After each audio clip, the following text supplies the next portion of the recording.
Chapter 15 of A Handful of Stars, Texts that have moved great minds. Silas Wright's text.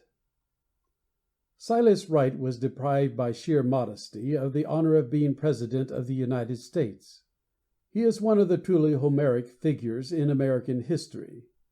By downright purity of motive, transparency of purpose, and the devotion of commanding powers to the public good, he won for himself the honor, the love, and the unbounded confidence of all his fellows.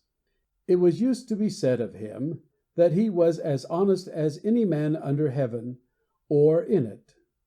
He might have aspired to any office to which it was in America's power to call him. Only his extreme humility, and his dread of impeding the promotion of his friends, kept him from rising to a position in which his name would have taken its place with those of Washington and Lincoln. But he refused almost every honor. He refused cabinet appointments, says Benton in his 30 Years' View. He refused a seat on the bench of the Supreme Court of the United States. He rejected instantly the nomination of 1844 for vice president. He refused to be nominated for the presidency.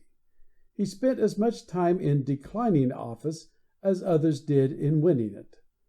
The offices he did accept were thrust upon him. He was born great and above office, and unwillingly descended to it. Whittier is very conservative in his choice of heroes. Those whom he commemorates in verse are not only great men, but good ones, and Silas Wright is among them. Man of the millions, he says, in the lines that he penned on hearing of Mr. Wright's death. Man of the millions, thou art lost too soon. Poor tents at which the bravest stand aghast, the birth throes of a future, strange and vast, alarm the land, yet thou so wise and strong, suddenly summoned to the burial bed, lapped in its slumbers deep and ever long, hear'st not the tumult surging overhead. Who now shall rally freedom's scattered host? Who wear the mantle of the leader lost?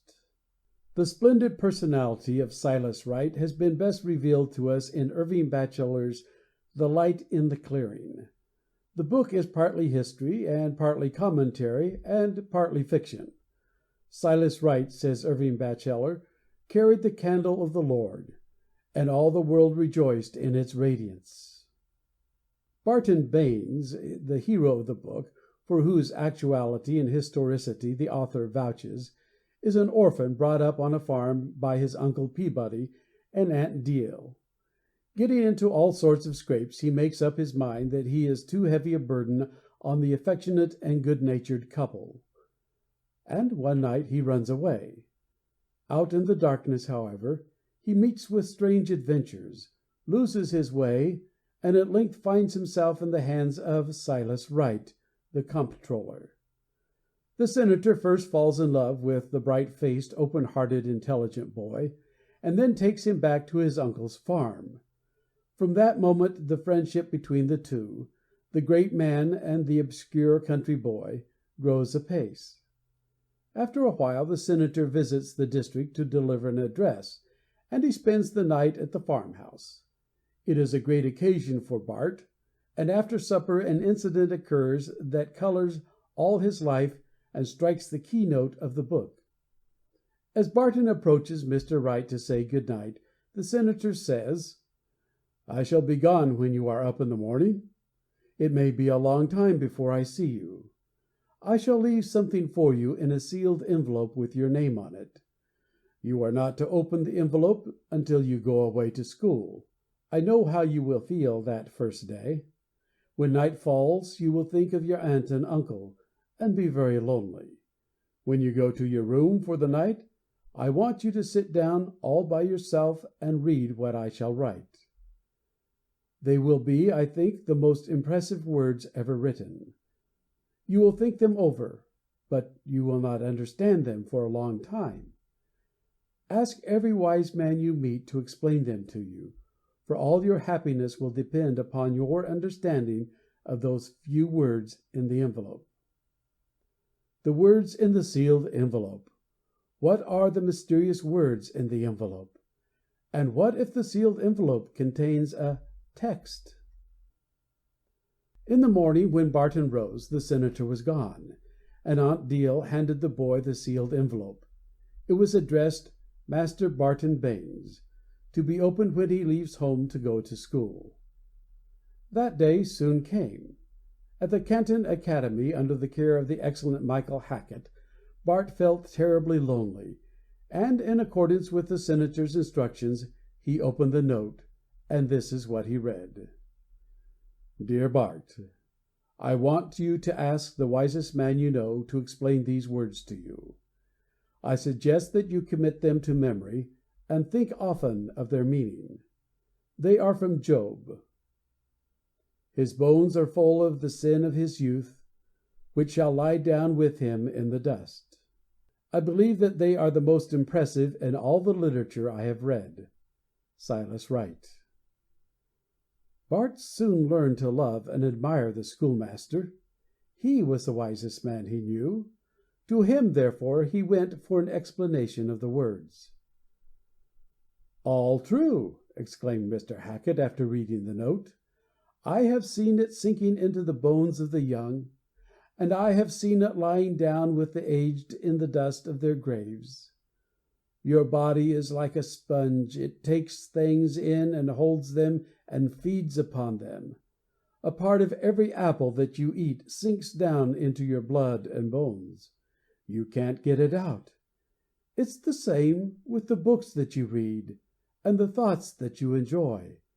They go down into your bones and you can't get them out. A man's bones are full of the sin of his youth, which lies down with him in the dust. But the best exposition of the text is not Michael Hackett's, but Irving Bachelor's. The whole book is a vivid and arresting and terrible forth-setting of the impressive words that Barton found in his sealed envelope. All through the book, two dreadful characters move side by side, Benjamin Grimshaw and Silent Kate. Benjamin Grimshaw is rich and proud and pitiless. Everybody is afraid of him. But roving Kate is not afraid. Indeed, he seems to be more afraid of her. Wherever he is, she is there. She is wild and bony and ragged. She is, or pretends to be, half demented. She tells fortunes with strange antics and gesticulations, scrawling her prognostications upon stray slips of paper. But Benjamin Grimshaw is the main object of her attention. She hates him, and hates him all the more terribly because she once loved him. For roving Kate, the silent woman, was once Kate Fullerton, Squire Fullerton's pretty daughter. And Benjamin Grimshaw had loved her, and betrayed her, and spurned her, and married another. In the village cemetery you might have seen a tombstone bearing her name. Her father erected it to show that she was dead to him, forever. Poor Kate had never known her mother. And so, in the course of the story, Benjamin Grimshaw had two sons, only one of whom he recognized. For Kate Fullerton was the mother of the other, and in her shame and her anger and her hate, Kate resolved to follow the father of her base-born child all the days of his life. And there she stands, unkempt, repulsive, menacing, always near him, the living embodiment of the sin of his youth. Amos Grimshaw, his petted and pampered son, comes to the gallows. He is convicted of murder upon the highway. The father is in court when the judge pronounces the awful sentence. And of course roving Kate is there. Ragged as ever, the silent woman is waiting for him as he comes down the steps. She shoots out a bony finger at him, as bowed and broken he passes into the street. He turns and strikes at her with his cane. "Go away from me," he cries. "Take her away, somebody. I can't stand it. She's killing me. Take her away." His face turns purple and then livid. He reels and falls headlong. He is dead. 3 days later they bury him. Roving Kate stands by the graveside, strangely changed. She is decently dressed. Her hair is neatly combed. The wild look has left her eyes. She looks like one whose back is relieved of a heavy burden. She scatters little red squares of paper into the grave, her lips moving silently. These are her last curses. Barton Baynes and his schoolmaster, Mr. Hackett, are standing by. The scarlet sins of his youth are lying down with him in the dust, whispers the master to his pupil as they walk away together. This is terrible enough, the thought of our sins surrounding our deathbeds and lying down with us in our graves. But the book contains something more profound and terrible still. For in addition to the grave of Benjamin Grimshaw, from which we have just turned sadly away, there are two other graves in the book. The one is a felon's grave, the grave of Amos Grimshaw. And what sins are these that are lying down with him in the dust? They are some of them his own, and they are some of them his father's, and they are some of them the sins of roving Kate, the silent woman. Yes, they are some of them the woman's sins. For when Amos was but an impressionable boy, Kate had supplied him with literature by which she hoped to pollute and ruin him. Out of the deathless hatred that she bore to the father, she longed to destroy the son, body and soul. She gave him tales that would inflame his fancy and excite his baser instincts, tales that glorified robbery, murder, and villainy of every kind. If Amos Grimshaw had been a good man's son, and if ennobling influences had been brought to bear upon him, he might have lived to old age and gone down at last to an honoured grave. But his father's example was always before him, and Kate's book did their dreadful work only too well. He became a highway robber. He shot a stranger on a lonely road. It came out in evidence that the deed had been perpetrated under circumstances identical with those described in one of the sensational stories found in the Grimshaw barn, the stories Kate had given him. "It's the same with the books you read," the schoolmaster had said, when Bart sought from him an explanation of the text in the sealed envelope. "They go down into your bones, and you can't get them out." And Kate's books had gone down into Amos Grimshaw's bones, and thus her sins and his father's sins lay down in the dust of the felon's grave, and mingled with his own.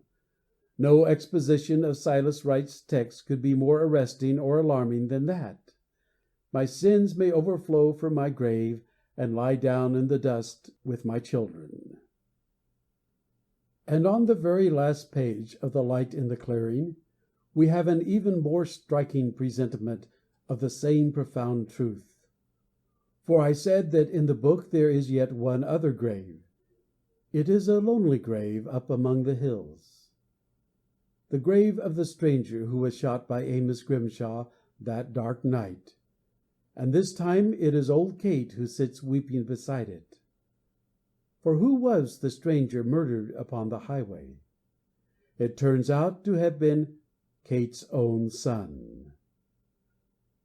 "It is very sorrowful," she moans.